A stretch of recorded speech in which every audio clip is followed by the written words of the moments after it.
Kill the boy, Jon Snow, and let the man be born.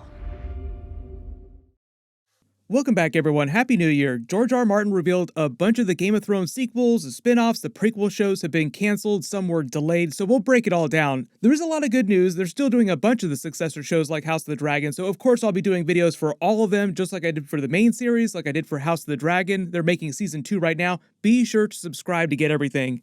They'll be filming House of the Dragon Season 2 for a lot of this year, so we'll get a bunch more footage from the set. They've already been talking about Blood and Cheese, like they're going to introduce them in the season premiere, so it will be every bit as crazy as you hoped it would be. I'll probably do a separate video this week about Season 2 Episode 1 or sometime soon with everything that they've revealed. But George R. R. Martin made his typical end-of-the-year post updating everyone on what's happening with the billion other Game of Thrones sequels and prequels they've been making and developing. It was good news and bad news. The bad news wasn't all that bad, though.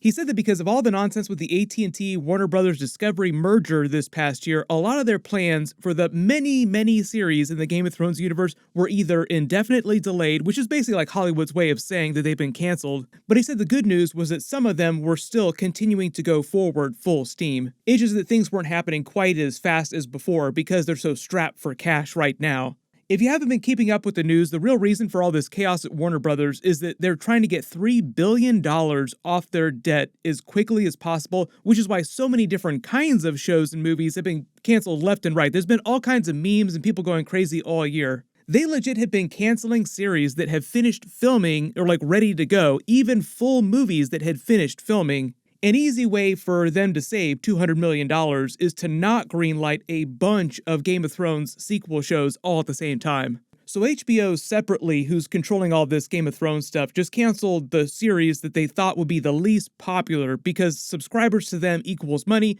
so whichever ones were likely to bring in the least subscribers were the ones that got axed or put on very long hiatus while they tried to make them better. George R. R. Martin is involved in developing all of them, like he's much more involved than he was in the development of the original Game of Thrones series. He's much more powerful, like he has a much bigger say within the actual writer's room about what they're doing. And before he made his announcement, there were 9 total Game of Thrones sequels and prequels, so there were already a ton of them, so the fact that they canceled a couple of them isn't that big a deal. Like, they'll be making Game of Thrones spin-offs until we're 80, 90 years old. Like, I'll be this crusty old man still talking about the new season of Game of Thrones. Can you believe what just happened this week? It'll be so much fun. I can't wait to tell my great-grandchildren about Game of Thrones. I'll go down the list of all of them explaining which ones were confirmed to still be going, which ones were just delayed a little bit longer, and which ones were outright canceled. First off is House of the Dragon. Of course they're still making it, like I literally just talked about it. They're filming Season 2 really soon. Behind the scenes, the really cool thing about that show is it actually got way bigger when they started making it. Originally, it was just going to be like a regular Dance of the Dragon show and run for 4 to 5 seasons, and then they'd do something completely different. It would have been like Better Call Saul's relationship with Breaking Bad. What HBO did, though, is essentially they upgraded their plans for that, and now they're going to use the House of the Dragon title in that particular showrunner, Ryan Condal, who's running that with George R. R. Martin, to cover many different time periods in the Targaryen history from the Fire and Blood book. But they'll treat it like an anthology series now, just covering different time periods every couple of seasons. They've specifically referenced Aegon's Conquest, the Blackfire Rebellion, the Tales of Dunk and Egg, so the plan right now is for House of the Dragon to cover the Dance of the Dragons for 3 to 4 seasons at least, maybe 5, but probably just 4 the way they're moving so quickly through the timeline. And when they finish the Dance of the Dragons, they'll jump to a different part of the timeline, do Aegon's Conquest or Blackfire Rebellion with a completely different cast, and they'll treat it like House of the Dragon Season 5, like just like next season, kind of like American Horror Story, like an anthology type of series. Ryan Condal, the showrunner, said that they specifically referenced The Crown on Netflix as a show that would jump through time with different actors playing characters, so they're just going to continue doing that for many different time periods, many different events in the Targaryen history. That's how you get 10 plus seasons of House of the Dragon. They treat it more like an anthology. The next one they're still making is the Jon Snow Game of Thrones sequel. This is true basically for any sequel show starring one of the core main characters from the original series. Arya Stark is another example. Maisie Williams is like, well, yeah, if they come up with a good enough idea, of course I'll come back and I'll do an Arya series. After the original show ended, there had been talk of doing an Arya series at some point for her adventures on the western continent, like what's west of Westeros? What did she do when she left on that ship? The only thing about the Jon Snow series is they probably just delayed it for a little while and won't actually start filming it till they announce producers, directors, or some supporting cast. So I'm not expecting them to start filming this year or even next year. Like, they probably don't want to air multiple Game of Thrones series at the same time right now. If you remember back when AT&T bought Warner Brothers, that was their big thing. Like, we need to have multiple Game of Thrones series on at the same time. And they're like, wow, that's a whole lot of Game of Thrones. Because of all the financial problems that Warner Brothers has had with this Discovery merger, they've had to back off a lot of those plans. So it's probably just like one Game of Thrones series at a time now, and that is House of the Dragon. The next big one is another House of the Dragon based series. So Ryan Condal, showrunner of the House of the Dragon, said that before he started working on the series right now with George R. R. Martin, he was actually pitching HBO a Tales of Dunk and Egg series.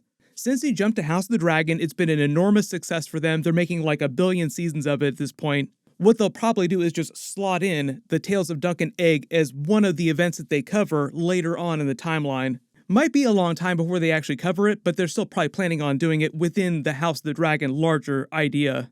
The events of Dunk and Egg follow Sir Duncan the Tall, who's the ancestor of Brienne of Tarth, and Egg, the future Aegon V, King of Westeros, but when he was a boy. They reference him during the original series. Egg is Maester Aemon's younger brother. That's how old Maester Aemon is. He's ancient. He references him when he died. Maester Aemon was originally the next person in line within his family for the Iron Throne after his father passed away, but he wanted to avoid the bloodshed of the Blackfire Rebellions and the Dance of the Dragons. He didn't want the family to turn on itself again, so he took the Black, giving up his position, which passed to his younger brother. The other cool thing about Maester Aemon and Egg's backstory is that there's a little bit of crossover with the Blood Raven, who became the Three-Eyed Raven. They'll probably cover his backstory during a future season of House of the Dragon when they cover the Blackfire Rebellions. There's a Sea Snake series about Corlys Velarion's 9 voyages set earlier in his life, so it would be a much younger actor playing the character. All the artifacts that they featured around the High Tide Castle, and they featured them pretty prominently, are meant to be trophies that he took from each of his 9 famous voyages around the world. They're mostly taken from parts of Essos that we haven't seen on any of the series, like the original Game of Thrones series or House of the Dragon yet. They've been talking about this series like it's a completely different thing, like not part of the larger House of the Dragon type of series. What they've probably done is just delayed it indefinitely. It sounds like they still plan on making it eventually, but not for a long time. There's a Princess Nymeria in the 10,000 Ships series. They even teased that they were planning on doing it during House of the Dragon Episode 1. The page that Rhaenyra and Alicent are reading from in that book, as Rhaenyra tears it out of the book, is the story of Nymeria and the 10,000 Ships. Later during House of the Dragon Episode 10, Alicent actually sends her the page back as a sign of their former friendship. Like, I kept this page the whole time. Nymeria is meant to be this really inspirational figure to a lot of women in Westeros, particularly to Rhaenyra, because she was a woman of great power who's remembered for doing very great things.